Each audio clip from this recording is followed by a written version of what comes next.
Hello friends, neighbors, and YouTube subscribers. My name is Barry Halverson. I'm with the Lake Lawrence Lake Management District Steering Committee. Lake Lawrence has experienced very high and lengthy harmful algal blooms this year, starting on October 15, 2024, and continuing until 6 February 2025.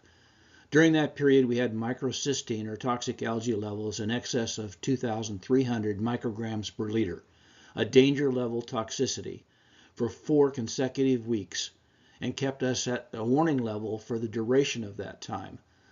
All of our public boat launches and community parks were closed. This was the worst toxic algae bloom in the history of our lake by far. As you might expect, our lake residents wanted to know why and asked many questions. Many lakes throughout the United States are experiencing these blooms, and they are becoming more prevalent. So I wanted to share the answers that I provided to our members to all of you on this YouTube video. This is a list of the questions that we will answer. At the end of the video, there will be a screen that will allow you to select other videos to watch if you wish, or you can simply go to the Lake Lawrence YouTube channel and select the videos you want to watch. First one is algal myths. There's a lot of them. People say that all algal blooms contain toxins. They don't. This is a picture of filamentous algae. It's a very healthy organism. It creates a very healthy lake environment. These are organisms that fish eat and animals eat. All algal blooms look the same, not even close. I mean, this isn't even algae. This is duckweed. It's a nutrient source for a lot of animals around a lake, ducks and geese and all types of waterfowl and fish. All algal blooms are harmful. No, they're not.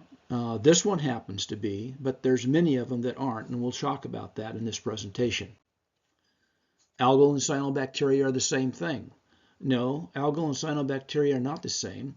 Cyanobacteria are often referred to as blue-green algae. They are actually a type of bacteria, not an algae, meaning they are classified differently, despite sharing some similar characteristics like photosynthesis. Algal blooms are considered organisms, while cyanobacteria are bacteria, not an organism. So what is algae? Well, algae is a terrestrial and aquatic organism that produce energy through photosynthesis. They're the primary food source for other organisms and produce oxygen during their photosynthetic process. In other words, they produce oxygen. They don't reduce it. Rapid growth of algae, called algal blooms, occurs naturally across aquatic landscapes. Both of these photographs I just showed you are healthy organisms that live in a lake body.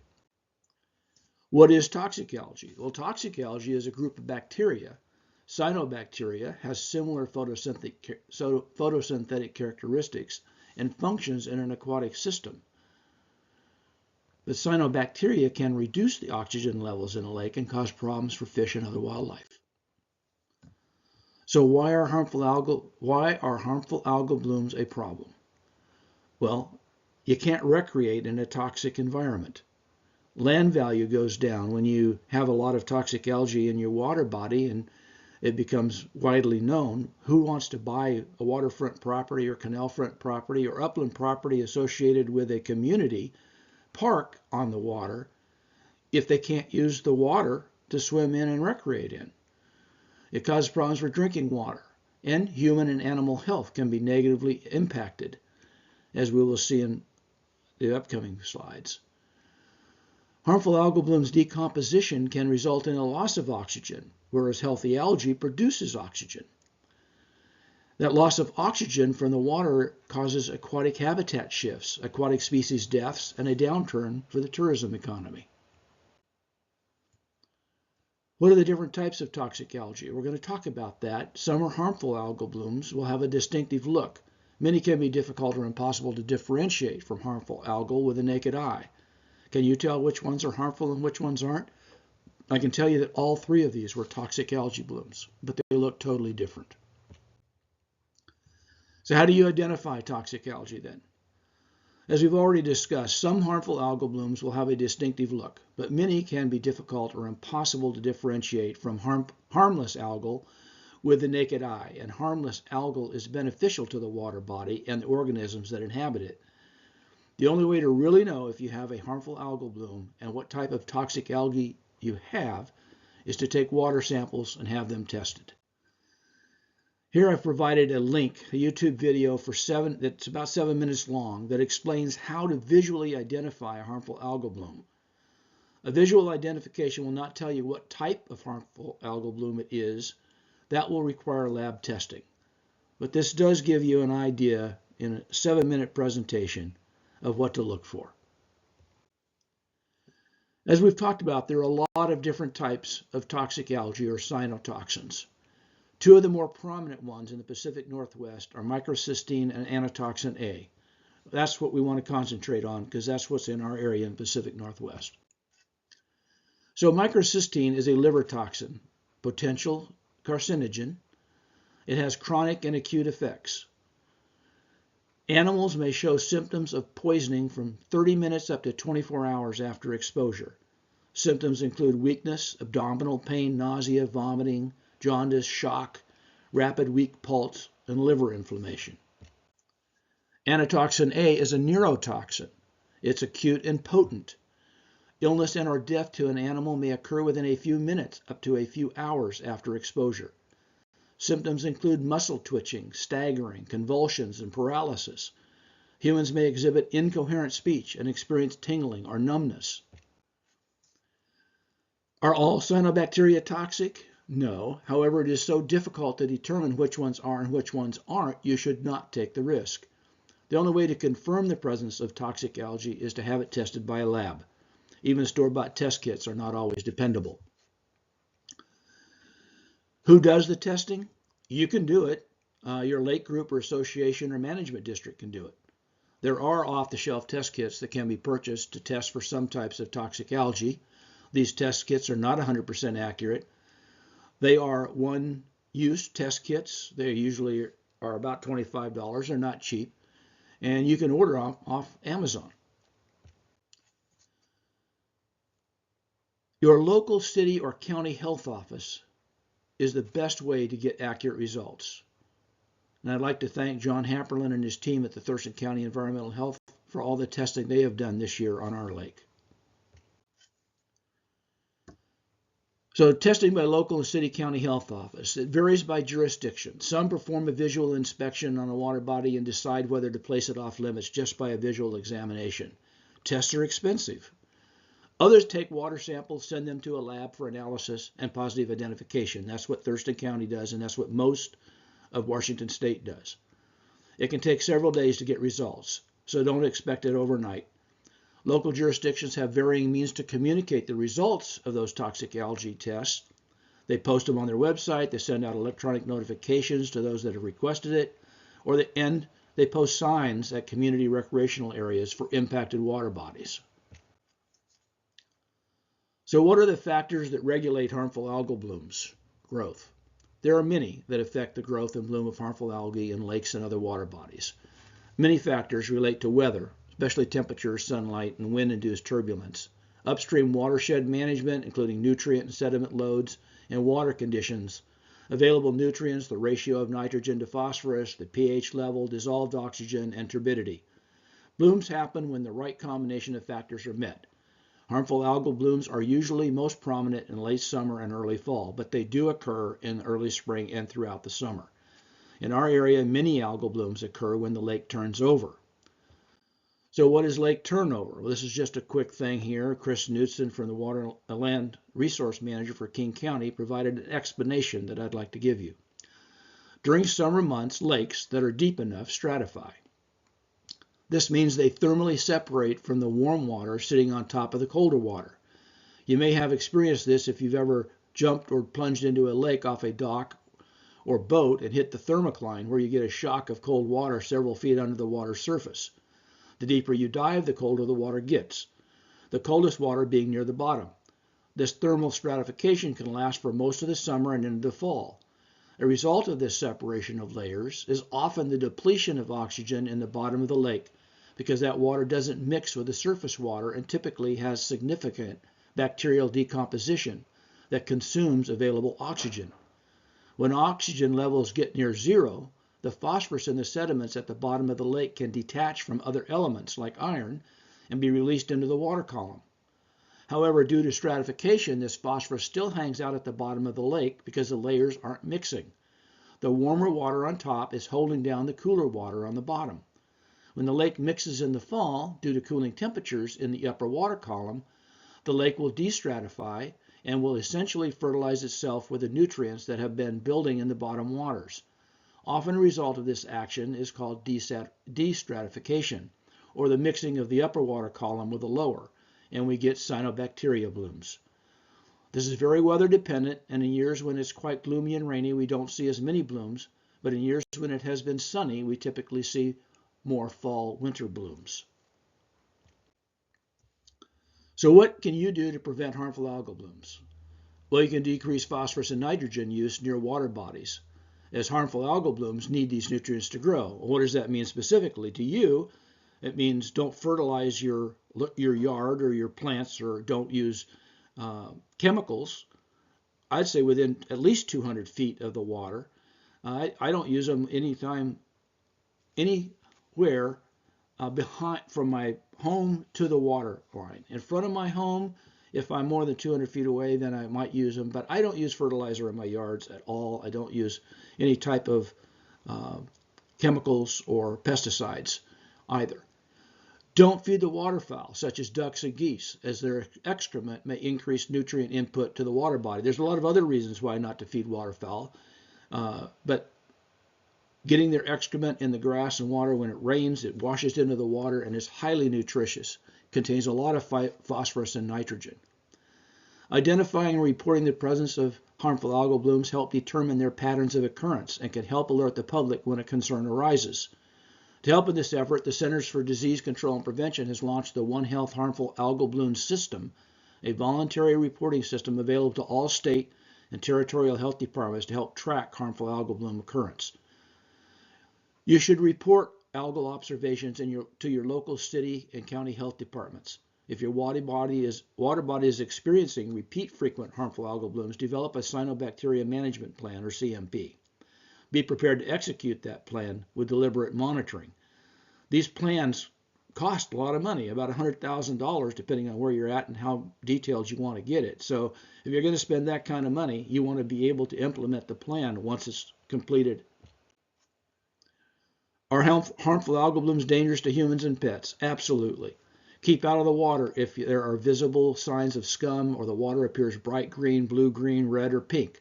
Also, keep your pets from drinking or playing in the water. They're more susceptible than humans. Look for any signage that may be posted on public water or management agencies.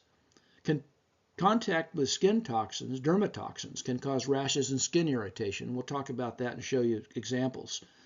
Ingesting, drinking contaminated water bodies can cause sudden death in animals, including livestock and pets. These symptoms include weakness, staggering, difficulty in breathing, convulsions, and death. If you were exposed to a harmful algal bloom and are now experiencing symptoms, immediately contact a poison control center or your doctor. Report these toxic symptoms to your state or local Department of Health. If you suspect an animal has suffered poisoning from a bloom, immediately contact a veterinarian. If death is caused by a bloom, report it to a responsible monitoring agency. Report suspected harmful algal bloom symptoms to your state and local health department. Report the impacted water bodies to responsible monitoring agencies, and inform other pet owners and livestock users throughout the community groups or with public signage. So how can you get these toxic algae in your system? Ingestion.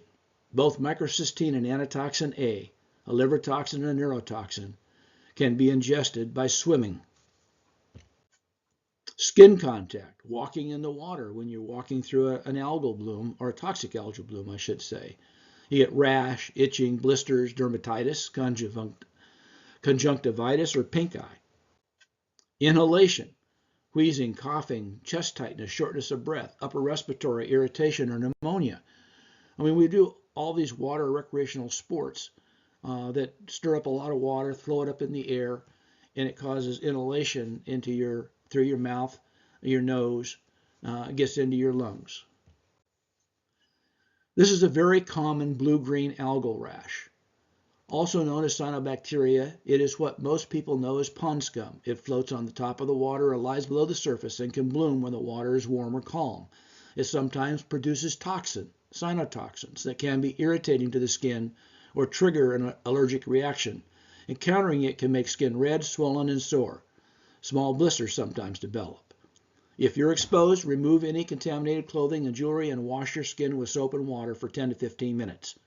Not everyone that encounters this algae gets symptoms, but if you do, antihistamines and hydrocortisone cream can help relieve them.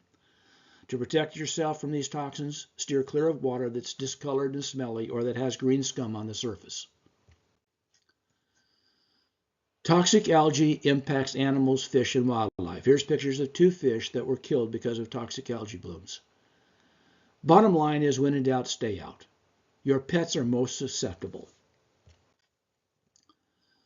In 2021, Washington State Department of Health confirmed these events from exposure to cyanobacteria. 8 dog deaths from anatoxin-a, 10 cow deaths from microcystin, 2 dog illnesses from microcystin. Now, what I will say is these are the ones reported and confirmed. We don't know how many were not reported because most people probably wouldn't know that it was caused by the toxic algae. When in doubt, report the situation, the death or sickness of yourself or your animals. Yes, HABs are increasing in frequency worldwide. Occurrences and severity of harmful algal blooms may increase with warmer temperatures and increased phosphorus runoff from land application of fertilizers and animal waste, soil runoff, and municipal sources. Under continuing favorable conditions, blooms can last for several weeks or months. Some cyanobacteria can survive under ice and throughout winter conditions. However, blooms usually do not persist. Rain, heavy winds, or cooler temperatures may inhibit or break up the blooms, depending on how severe they are. There are several ways that citizens can get informed of toxic algae blooms. Visit the Northwest Toxic Algae Center website. Here's the website address. And there you find a lake followed by a detailed search from the bottom of the menu bar. Then you choose your county and lake from the site drop-down menu or use other search options. Then you click the Get Toxins button to view the results on your screen or export toxin data to save to your computer. Visit your county public health website and sign up for automatic notifications. This is the one for Thurston County. Other counties have them. Some cities have them. Once you're to the Thurston County site, you select the algal bloom reporting under the risk of algal bar. Then you select advisory email under the lake advisory email sign-up bar, see the red arrow.